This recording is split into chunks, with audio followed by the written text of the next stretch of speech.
Ladies and gentlemen, grab your pen and paper and write down 3 things you're grateful for. This is OD on Life. Come get high with us.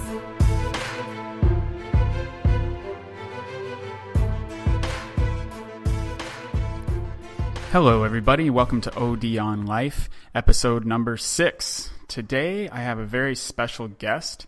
I asked if he would come on the program and he was gracious enough to agree to do that. His name is Dan O'Donnell. In other words, that guest is me. So it's a little different format today, and it'll be the first one where I'm not having a conversation with someone else. Today I'm going to share a story with you about a success, kind of a win that I had about 4 days ago.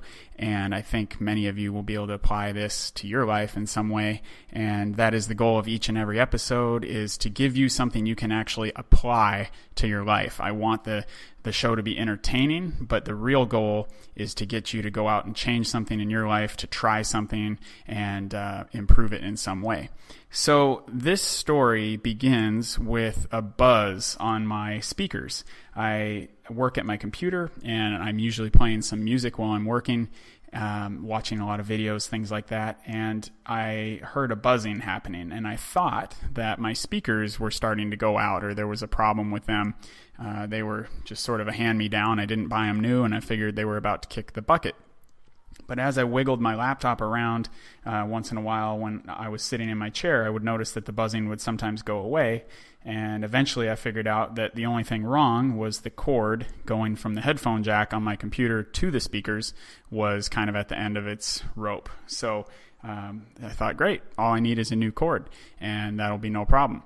And I knew exactly where to get such a cord, but there was a problem. Between my place and Computer Plaza and Icon Square, where they sell all kinds of different computer stuff here. I live in Chiang Mai, Thailand. Between myself and those stores, there's an intersection that is my nemesis. And I've noticed that most of the time when I go somewhere involving that intersection, by the time I get to my destination, I'm irritated and pissed off. And it's kind of funny because here I am making this, podcast called OD on Life, and a stupid little thing like an intersection irritates me.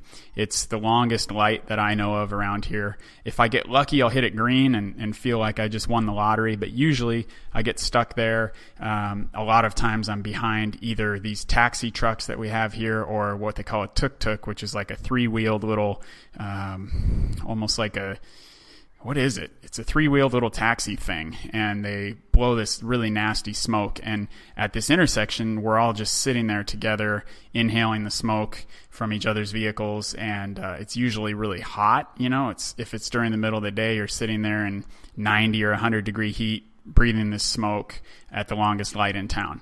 So I had been procrastinating going to pick up a cord. And I was racking my brain thinking, man, I wonder if any of these shops on my own street here have a cord like that. But it was kind of specific, so my guess was that they didn't, and I hadn't really seen anything like that. It's one of those that goes from your headphone jack, and the other end of the cord has the same type of little plug-in for a headphone jack, and that's what I needed. So anyway, one day I realized I was going to pick my girlfriend up at the airport, and I could combine the trip to the airport with a trip to Computer Plaza. So that's what I decided to do. And as I left the house, going to Computer Plaza, I was thinking about this problem, how I had this pattern of every time I go through, in particular this intersection, but sometimes, other ones, just traffic in general, really, it gets to me. And I wished that I could be better than that I could kind of master this. And I noticed that it also happens to me often when I'm in a grocery store or somewhere similar like that, where there are people kind of wandering around and shopping, and some of them seem sort of aimless, and they're, oblivious as they stand there and look at all the different types of peanut butter that you're trying to get in there and grab your peanut butter. And I don't know why, but I just tend to walk faster than your average person, and it gets to me if people are in the way, going slow, not paying attention. Sometimes there'll be 3 different shopping carts in the middle of the aisle, and I can't get by them, and the people don't notice that I'm waiting for them to move it, and da-da-da-da-da. So, this has been an opportunity for me to grow, right? It's a challenge for me. So on the way to the intersection, I was thinking about, okay, why is this? And how can I fix this? And I realized, in particular on this day, I didn't really have a tight schedule because I was just waiting for a phone call at some point. My girlfriend was going to call and say my plane landed, and then I would head off to the airport. But I probably had more time than I needed to get to Computer Plaza and all that. And so I realized objectively there should be no reason for me to stress out. I'm not in a hurry. None of this stuff is that big a deal. It doesn't matter if I even get the cord. I can handle it for, another week or two. And if it takes me a couple minutes longer to get to the airport, that's no big deal either. So there's nothing riding. There's no real consequence to me being stuck at a light. So I decided that what I realized kind of suddenly was, wait a minute. What I'm doing when I'm going through that intersection, whether I'm going shopping or going to my Thai language class, which is usually why I go through this intersection, I realized that I was focusing on the destination and the goal of getting there. I was almost looking at it like a race, and the journey was just this inconvenience on the way to being at my destination. And I realized that is probably not the best way to look at it. So I decided on the way, this is all in my 3-minute ride to the particular intersection. I thought, okay, well, I'm going to change my goal for this ride. My goal between here and Computer Plaza is to enjoy the ride. And it's almost cliche, right? But literally I decided to enjoy the ride on my motorbike. So I said, okay, that's my focus. Let's see if I can do this. And I thought it might be a little tough because I'm not good. This isn't a strength of mine. So I come around the first intersection. It's a free left turn, so it's no big deal, no stress there, no challenge. And as I pull up to the intersection that always gets me, I saw the light was red, and there were already quite a few cars sitting there at the intersection. So I thought, yep, perfect example. It's a perfect opportunity to try this out and see how I can do. So I pull up with my new mindset, and I'm looking for opportunities to make this good, right? The first thing I noticed is that this big mall that's, 6-7 stories tall, something like that, it casts this giant shadow. And the shadow goes over the road, but only until, something like 100 feet before, 50 feet before the intersection and the place where I normally actually stop. Because I'm on a motorbike, I weave my way through the cars that are sitting there at the intersection, which is fine here. So in between the lanes, and I work my way up to the front because normally I'm in sort of this race mentality where I'm trying to be at the very front. So when the light turns green, I can win the race to Computer Plaza or win the race to my Thai class. So now I'm looking at it through this filter of, I'm here to enjoy this ride. And I see this giant shadow, which has probably been there just about every time I come through this intersection, except for, at noon when there is no shadow. And so I stop, and there are people that are in front of me, and now they are winning the race, or what they think is a race, and I am sitting in the shade, which is great. And right away I go, hey, this intersection is already better just by the fact that I stopped short in the shade. And I also made sure not to stop behind one of the dirty tuk-tuks. They burn a different type of fuel, and they have no catalytic converter, and the exhaust is really horrible. So that's one of my only complaints about Chiang Mai, actually, is the exhaust from those things. So I didn't pull up behind a tuk-tuk or the red truck taxis, the Sangtaos, that both burn really dirty. So here I am breathing pretty decent air considering that I'm at a busy intersection, and I am not cooking like I usually do. So I'm in the shade, everything's okay. So I'm sitting there for a second, and on top of that, the fact that I stopped short of where I usually do, I had a better view of the fountain, which is really a cool fountain. It's like a miniature version of the ones they have in Las Vegas, but it's got lights and it's doing different patterns and things, and it's in front of this mall. That was my dog choking on a hairball or something. Anyway, so I have a good view of this fountain, and I just kind of decided to watch it instead of staring at the light, and waiting for it to turn green and being pissed off that it's red. I'm just going to watch this fountain. And another thing, when you're at the very front, you kind of have to watch the light, because when it turns green, if you don't go, you're that guy holding everybody up. But when I'm not in the front row of traffic, I'm going to notice that other people are moving, so I don't really even need to watch the light. So I'm just watching the fountain show, and then off to the left of the fountain, I notice this giant spirit house. And here in Thailand, when they build a building, this is my understanding, but they build a house for the spirit of the land. And it looks like a really cool kind of Asian version of a big dollhouse. And they're outside, usually near the road of whatever building. And this one at Maya, because it's such a big building, it has a really big spirit house. And I mean, it's literally as big as a small house, and it has this giant statue of Ganesh in it, and it's really cool. It's all white, a bunch of flowers, and they put offerings in there. It's just a really cool building. So I was kind of checking that out. And again, when I pull way up to the front of the intersection, I would have to look back over my shoulder normally to see this. And this time I don't. I'm just kind of checking it out, watching the fountain and appreciating this cool spirit house with this cool Ganesh statue in it. So it's going pretty well, right? This experiment is working so far. And then this guy pulls up. I forgot to mention I'm listening to music, and I'm listening to this band called Wild Rabbit. They used to be called Brer Rabbit. They're from the area of Washington State where I'm from. Great music. Check them out. I'm listening to them on Spotify on my phone, and so that's also helping to put me in a great mood. And this guy pulls up, another foreigner. And as a foreigner on a motorbike in Thailand, you're kind of asked for directions a lot because people figure that you probably speak English. And if you look sort of local, like you're not wearing a rental a helmet from a motorbike rental place, they figure, oh, I must be a local. I'll ask him for directions.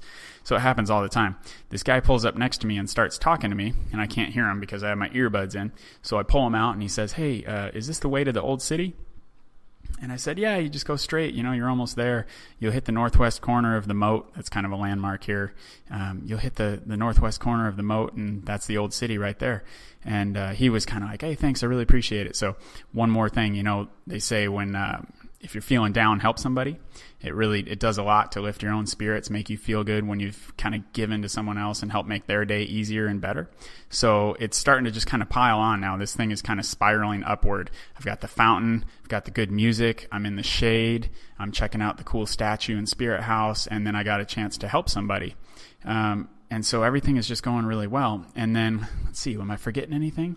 I think that's pretty much sums up my experience of sitting in traffic. So it's not stressing me out. The light turns green, and I'm off with the crowd and the traffic and everything.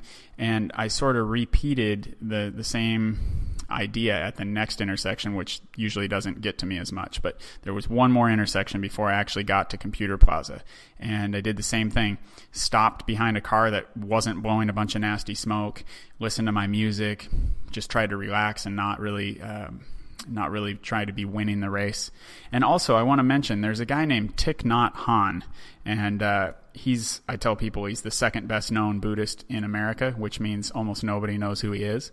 But he actually was nominated for a Nobel Peace Prize by Martin Luther King for his work and peaceful protest during the Vietnam War.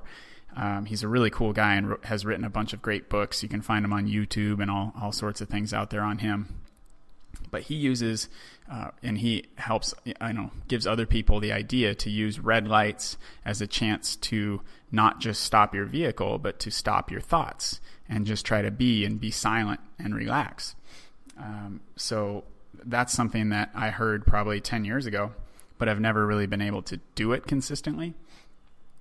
So that's a little trigger that you can use, is think of red lights as an opportunity to just stop everything. Your vehicle, your monkey mind. I think the Buddhists call it a monkey mind, when your mind is more or less using you and just looping through all these thoughts that aren't necessarily productive. Your mind is supposed to be a tool that you use. Your mind is not supposed to be using you, right? So anyway, made it through the second intersection, still not irritated, which I'm feeling pretty good about all this. I pull into the parking lot at Computer Plaza, found a decent place to park, walk inside, kind of looked around for the shop that looked like it would have the cord I needed, walked in, the very first shop had it. It was cheaper than I thought it would be. It was about $2, and it was 9 feet long, which is longer than I needed. And the lady was really nice that helped me out, and she made sure to let me know, there's a money-back guarantee. If you don't like it or it doesn't work, just bring it back. Actually, not a money-back guarantee. They'll credit you to something else in the store. So she was super nice and helpful, really seemed to care about the customers. So I'm just kind of riding this wave. Everything's good. And when I leave there, turns out it doesn't turn out. I knew I had parked in a spot that was sort of not really a spot. So when I come out, the parking attendant guy was in the process of moving my bike to somewhere else that was more of a parking spot. And I was hoping I'd just be in and out and not inconvenience anybody. But he starts to pull my bike out right about the time I walk outside. And I go, oh, hey, that's mine. And he said, oh, no problem. He didn't get upset or anything. And he actually kept backing it out for me, almost like a valet, and pulled my little motor scooter. We're talking about a 125cc scooter. Pulls it out for me like it's some kind of luxury vehicle with a valet service, and gave me my bike, and I took off. So now I'm on my way to the airport. And on the way to the airport, there were a couple people that sort of cut me off and went slow or were crowding me, and situations that normally after going through that intersection, those would have just added to the irritation. Often I'll think a couple hours after going through that intersection, I'll just be in kind of a not great mood, sort of irritated by small things. And when I really think about why, it all goes back to going through that intersection. And then little things after that, because I was already irritable, they just keep me going like that for hours. So as these people kind of cut me off or crowded me or whatever, I just didn't really let it get to me, and I was already in a better place to let that go. So anyway, here we are about 16 minutes in, so I don't want to go on, but I thought this might give you an opportunity, just this story might give you a chance to think about things, that put you in that irritable state, and think back to what sort of started it. What was the trigger? You might at the end of a long day realize that it was something that can be changed if you just take a different approach and look at it from a different angle. So I hope this was helpful to you. Try to apply that to your own life. Feel free to comment. Go to odonlife.com if you have questions or examples. I'd love to hear about them. And also check out bettermegame.com. You've probably heard me talk about the game Better Me. It's a board game. It's a personal development board game that brings people together and gives them a fun way to learn and grow together. And it's free. So if you go to bettermegame.com, you can buy the boxed version, the full physical game board. But if you don't want to, you want to try it out first or whatever, you can go there and just print out the game board and print out the player sheets, and everything else is just online. We've got the cards online. You can use them on your iPad or your laptop or even your phone. And, I hope you enjoy that. So again, that's bettermegame.com, and feel free to go to OD on Life. Check out our back episodes. We've got some really good stuff. And now I'm going to give you some quick tips and then read a couple cards from the Better Me game, which I will draw at random, and you can do the same thing at bettermegame.com. So first quick tip, if you haven't heard of Stitcher yet, I know probably a lot of you are listening to this on Stitcher, but if you're still on iTunes or listening to this at the website, I really recommend Stitcher. It's an app that I believe it works both for Apple and Android, but I know it works for Android because that's how I use it. Anyway, it's a really easy to use app that organizes all your favorite podcasts. You can download them. You can set it up to automatically download your favorites so that if you're on a bus or a plane or anything like that with no service, you can still listen. And that's been a real lifesaver for me on some long trips, like a 10-hour bus ride. Actually, it was probably more like 12-hour bus ride. I listened to at least 8 hours of podcasts on that trip, and it might have been 10. I listened to a ton of podcasts, and the time just flies by, and I'm learning lots of interesting stuff. So I almost felt like it was just a long day at like a liberal arts school, taking a history class and then a psychology class, and it just can make anything that bores you really interesting, Listen to it while you're mowing the lawn or riding the bike or whatever. So again, that's Stitcher, just like it sounds, like you're stitching some clothes. And since we're talking podcasts, I'll give you a few of my favorites that I think if you like this show, you'll probably like these shows as well. The first one is the Tim Ferriss. I think he calls it the Tim Ferriss Show. I'm going to pull that up while I'm talking. But he's the guy who first became well known for writing the 4-Hour Workweek, and has done a lot of things since then. The 4-Hour Body. He's getting more and more well known. But he's a really interesting guy who's always experimenting with things to live better, and often using himself as the guinea pig.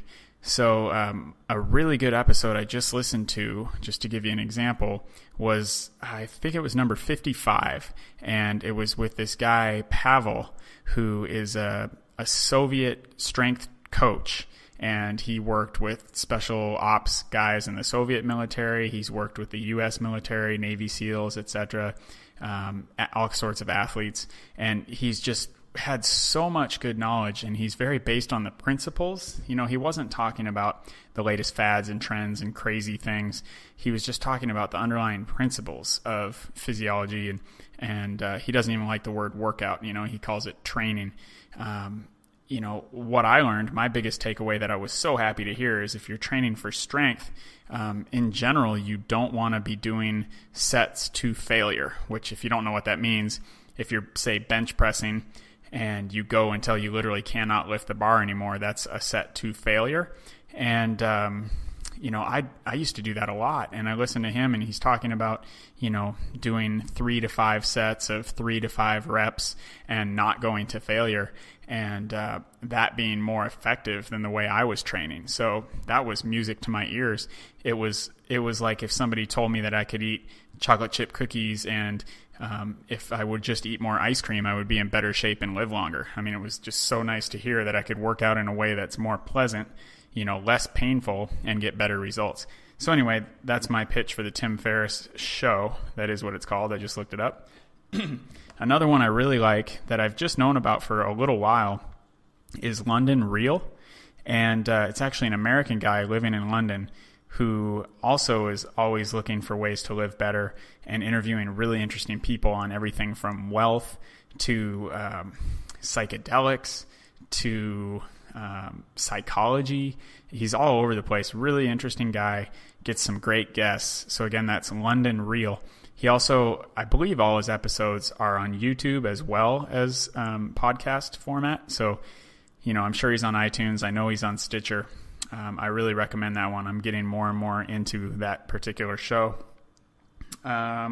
This American Life and Radiolab, they're both NPR shows, I believe. And honestly, I'm not even sure what the difference is. They both are, it's kind of like when I'm in the mood for story time.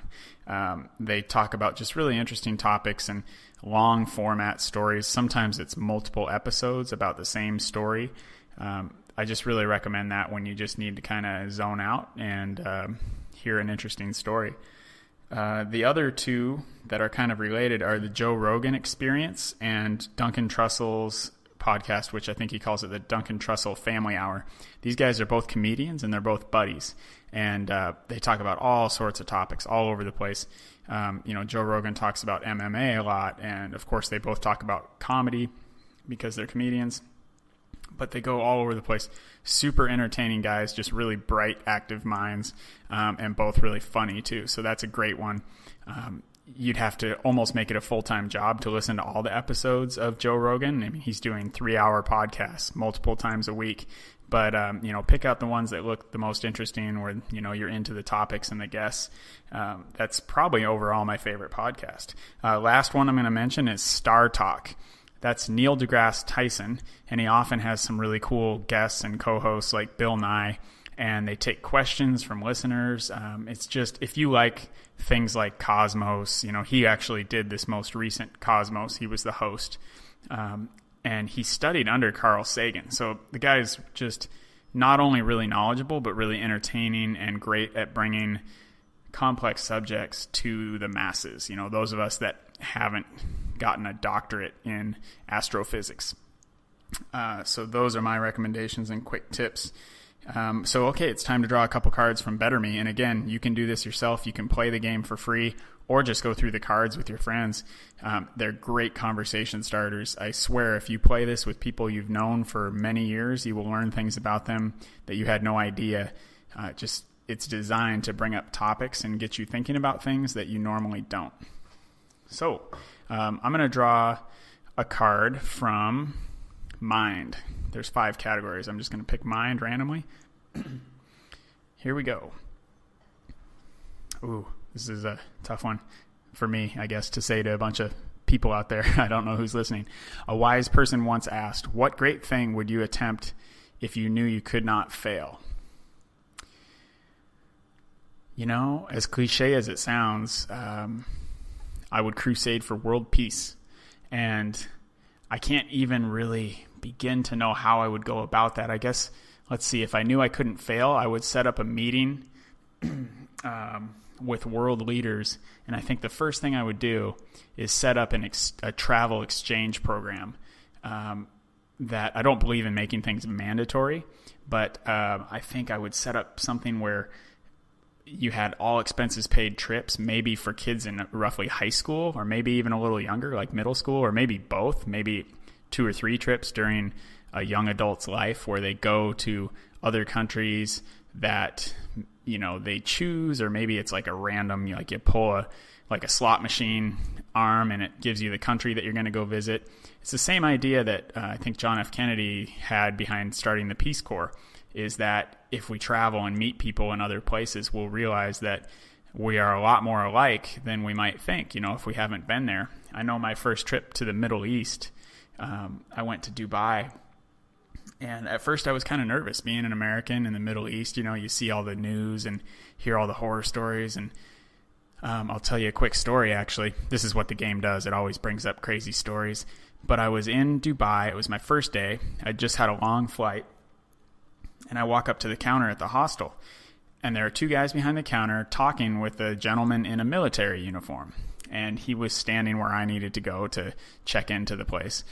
He saw me coming and he sort of stepped to the side, like they basically put their conversation on pause. And I walked up pretty uncomfortable. This is my first hour in the country, right? And here's some guy in a military uniform watching me check into my hotel. And I knew I was going to have to most likely pull out my passport, show them that. And I didn't really feel great about pulling out my American passport, Again, it was just all that stuff in my head from the news. And, Dubai is about the most Western-friendly place in that region. I mean, they're all about tourism. They have indoor skiing and they build islands in the shape of palm trees just to get tourists to come and vacation and buy land there. Anyway, I walk up. The guys behind the counter were not very friendly at all. I hand them my passport. I do, I sign in on whatever papers they gave me. And the other guys just stand there kind of over my shoulder, not saying anything. And I didn't really even want him to see the room number I got. I was just being paranoid, basically. But I took the key, said thanks, walked off to go to my room. And the first thing I wanted to do was go jump in the pool, because I just had this long flight, sitting, how you feel when you get off a long flight. If you've ever been on one, a shower or a pool would be the best. So I go back down. This guy in the military uniform's gone at this point. It's only, 10 minutes later. And I start walking back out to the pool. And then the people at the desk, the 2 guys that didn't seem very friendly, they looked at me and they said, "Hey, the pool's closed." And I looked out there and the pool looked like everything was fine. I didn't really see why it would be closed, and it was probably 2 p.m. And I said, "Why?" And honestly, I didn't believe the guy. I thought he just didn't like me and he didn't want me to go in the pool. I said, "Why?" And he said, "For cleaning." And I looked out again and nobody was cleaning it, and everything looked totally normal. I said, "I don't see anybody cleaning it." And then we sort of had this awkward silence, and he said, "Fine, go ahead." So I walked back out to the pool. I jump in and I'm swimming around. It feels great.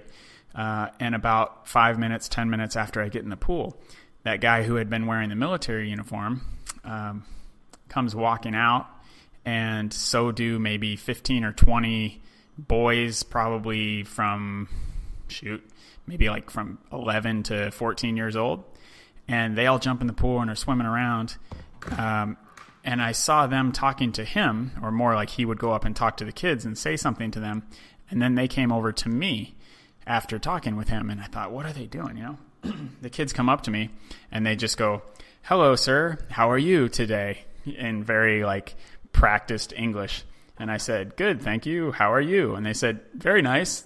Very good. Thank you." And then they would swim away and giggle and all of that. And then another one would come up and do it. "Hello, how are you today?" And, I guess basically I was their chance to practice some English.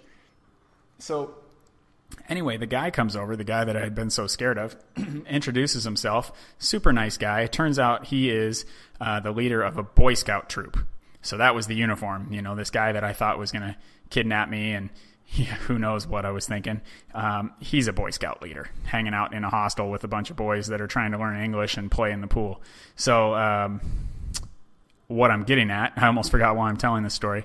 When you travel, that boogeyman, that fear of the unknown tends to go away, and you realize that even though maybe some politicians or leaders might have their differences and want us to think that we are very different, usually the people are pretty friendly, and you will get to feel more comfortable and more like them the more experiences you have with them. So that's what I would do if I knew I couldn't fail on the way to world peace. That would be step one, is to create some sort of a travel exchange program so everybody gets to know everybody, and nobody wants to fight and quarrel about all the little things that don't matter too much. So let's see, let's draw one more card. Okay, so the next card, I think I'm going to go for a heart. That's one of my favorite categories. Let's see what we get. Excuse me. Okay. If you are currently working, studying, volunteering, etc., what is your current field of endeavor, and how did you become involved in it? What about this work, study, etc. did you find interesting? Do you find interesting or rewarding? 1 point for drawing this card and sharing. Well, right now I do several things related to personal development, and one of them obviously is this podcast. I also run a couple of websites, positiveatmosphere.com, positiveatmospherevideos.com, a couple big Facebook pages. One is Positive Thinking. That's the biggest one. And and of course the game Better Me, which just got finished a few months ago, and I'm still working on getting that manufactured. So how did I become involved in it? Originally, I was reading a book by Zig Ziglar, and it actually was on the way to Dubai, which I told you the story earlier about my first hour in Dubai.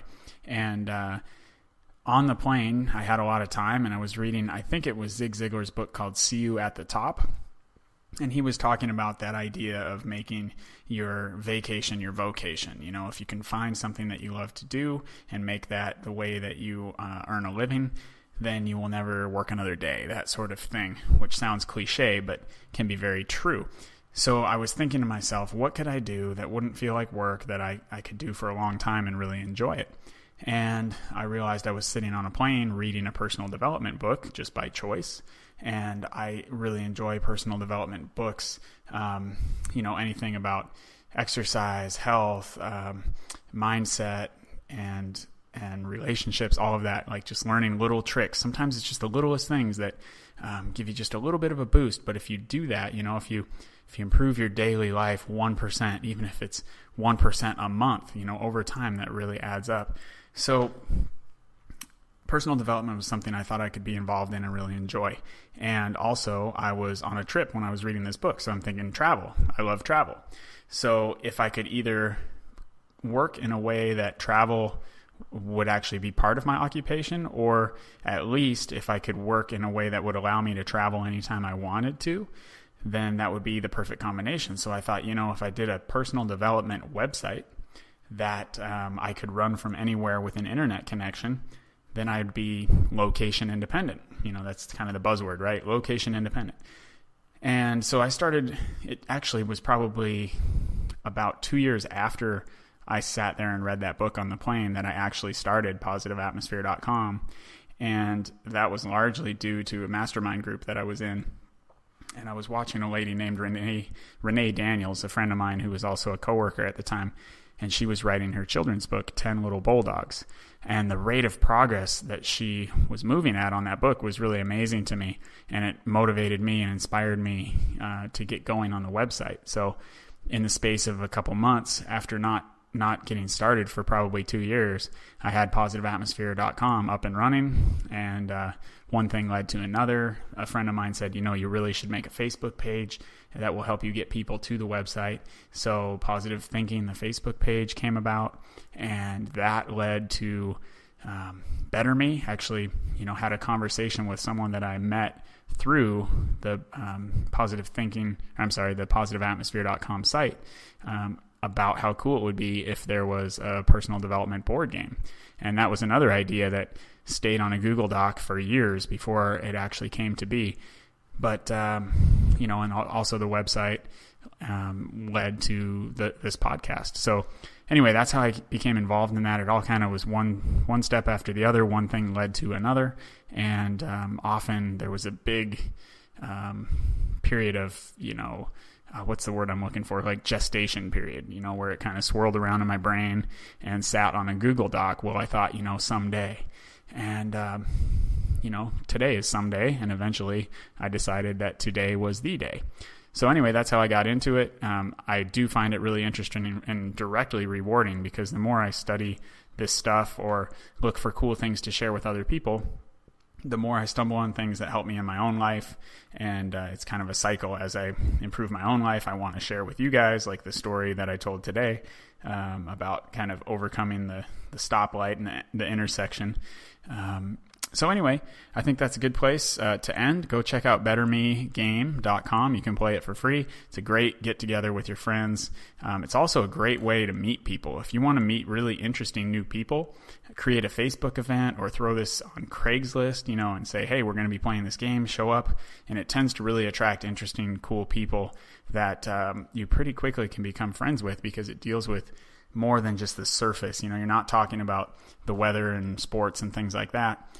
You're really getting to know people in an accelerated way. So anyway, more episodes and this episode at odonlife.com. That's the podcast. And check out bettermegame.com. Take care, everybody. Thanks for listening.